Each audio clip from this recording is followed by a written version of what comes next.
Have you ever wondered how does ISRO makes money? In today's video, we'll tell you exactly that. So tell me, can you imagine a rocket engine being built by 3D printer? Seems impossible, right? Well, this is happening in India. India की space tech startup company Agnikul Cosmos 3D printer में rocket engine print कर रहे हैं. Not just an prototype and actual working engines. जब rocket और space missions की बात आती है तब इंडिया कुछ भी कर सकता है. अभी तक तो ये सिर्फ इसरो के लिए बोला जाता था, पर अब ये 190 से ज्यादा कंपनीज के लिए बोला जाने लगा है. And this has been made possible because in 2019 India space sector was privatised. तब से अब तक इस सेक्टर को 1000 करोड़ रुपए से ज्यादा का प्राइवेट इन्वेस्टमेंट मिला है. NSIL का रेवेन्यू भी कंसिस्टेंटली ग्रो कर रहा है. फाइनेंशियल ईयर 20 में रेवेन्यू 320 करोड़ था, जो फाइनेंशियल ईयर 22 में 1700 करोड़ हो गया और 23 में ये रेवेन्यू 3500 करोड़ तक बढ़ने का प्रोजेक्शन है. और इसमें भी इसरो का ही कंट्रीब्यूशन है. आज के वीडियो में हम यही जानेंगे कि इसरो का बिजनेस मॉडल क्या है. अपने फर्स्ट रॉकेट के पार्ट्स को साइकिल और बैलगाड़ी से ले जाने वाला इसरो कैसे करोड़ों कमा रहा है. और सबसे इंपॉर्टेंट क्वेश्चन कि इसरो बाकी स्पेस एजेंसी से कैसे अलग है. पर वीडियो में आगे बढ़ने के पहले I have a favour to ask you.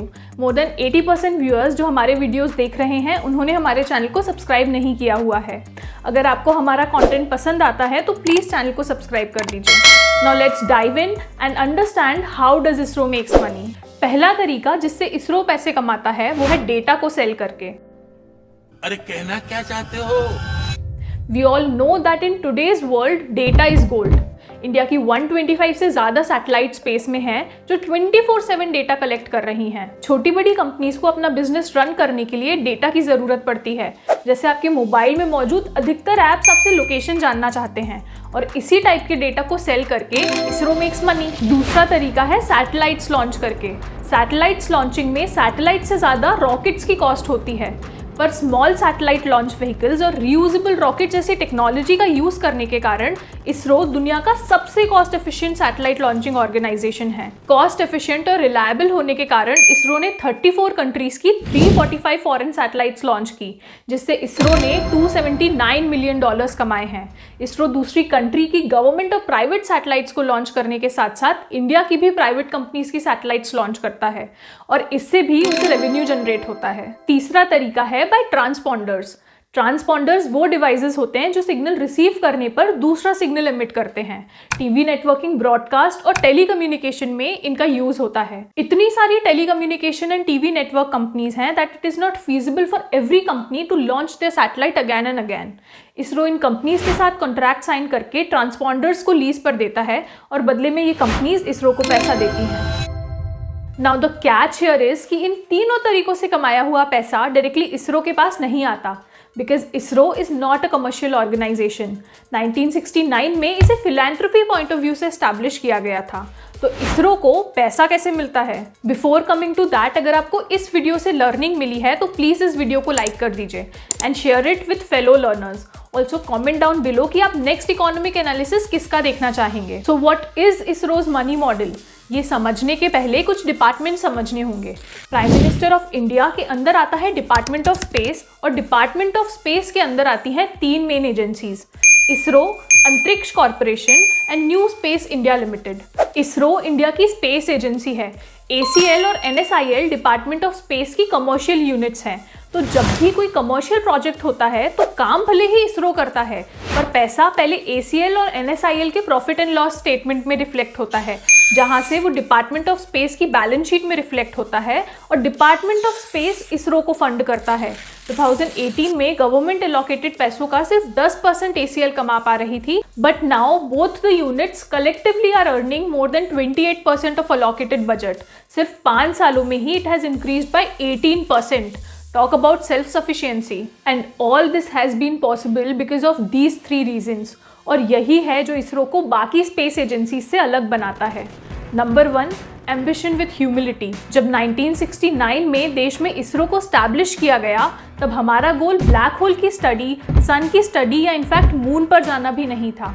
तब इसरो का ऑब्जेक्टिव था ये फिगर आउट करना कि कैसे नेशनल नीड्स को पूरा करने के लिए स्पेस टेक्नोलॉजीज को यूज़ किया जाए. नेशनल नीड्स जैसे एग्रीकल्चर को स्ट्रेंथन करने के लिए वेदर असेसमेंट, कम्युनिकेशन स्ट्रेंथन करने के लिए ट्रांसपॉन्डर्स और पड़ोसियों पर नजर रखने के लिए सैटेलाइट्स। और तब ये बेसिक रिक्वायरमेंट फुलफिल करने के लिए भी देश में पैसा नहीं था और सस्ती टेक्नोलॉजी इनोवेट करना इसरो की मजबूरी थी, जो अब उसकी सबसे बड़ी स्ट्रेंथ है। और यही सोच इसरो ने पूरे इंडियन स्पेस इकोसिस्टम में भी इनकलकेट की है। इसरो जितना पैसा खर्च करके असली मार्स पर पहुंच गया, उससे ज्यादा तो अमेरिका ने अपने स्पेस फिक्शन मूवीज में ही खर्च कर दिया। इसरो का एम्बिशन समय के साथ जरूर बढ़ा, लेकिन ह्यूमिलिटी आज भी पहले जितनी ही है। Number 2, women empowerment. Women empowerment does not mean promoting women. It means giving the same opportunity to the women as you would give to the men. And ISRO has done exactly that. Mars mission, Chandrayaan 3, Aditya L1 and recent ExpoSat satellite launch. इन सारे missions में women scientist को opportunity दी गई and they have proved there contribution. 2014 में नंदिनी हरिनाथ के कारण ही Mangalyaan spacecraft को successfully Mars की orbit में प्लेस कर पाया। चंद्रयान 3 में 100 से ज़्यादा विमेन साइंटिस्ट ने अपना कंट्रीब्यूशन दिया। इनफैक्ट चंद्रयान 3 की landing side Shiv Shakti point को भी विमेन साइंटिस्ट ने ही चूज किया था। आदित्य L1 की प्रोजेक्ट डायरेक्टर निगर शाह जी थी। एक्सपोसेट सैटेलाइट पर सिर्फ विमेन साइंटिस्ट ने ही काम किया है।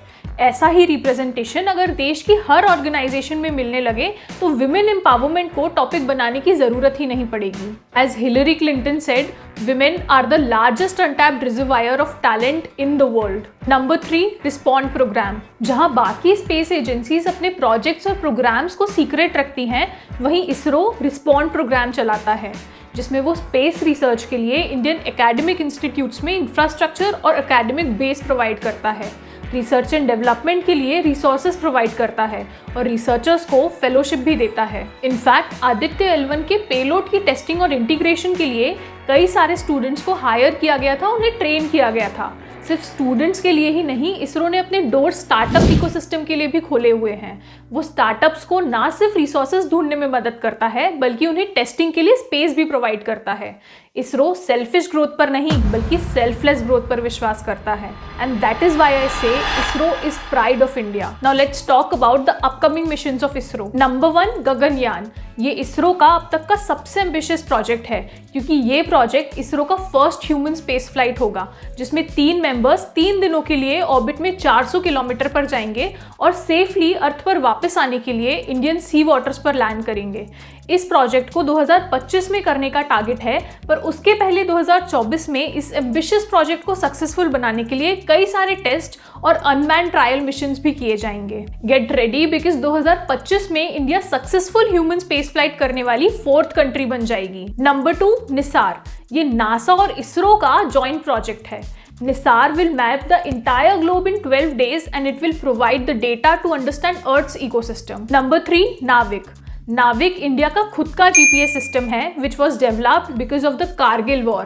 इन 1999 जब इंडिया ने पाकिस्तानी इंट्रूडर्स की लोकेशन और एक्टिविटीज ट्रेस करने के लिए अमेरिका से GPS असिस्टेंस मांगा, तब अमेरिका ने मना कर दिया। फिर 2013 में बराक ओबामा की स्वेरिंग इन सेरेमनी के दौरान सिक्योरिटी रीजंस के लिए जब अमेरिका ने GPS सिस्टम टेम्पररीली बंद कर दिया, तब इंडिया की BrahMos missile test flight fail हो गई because the navigation system blanked out.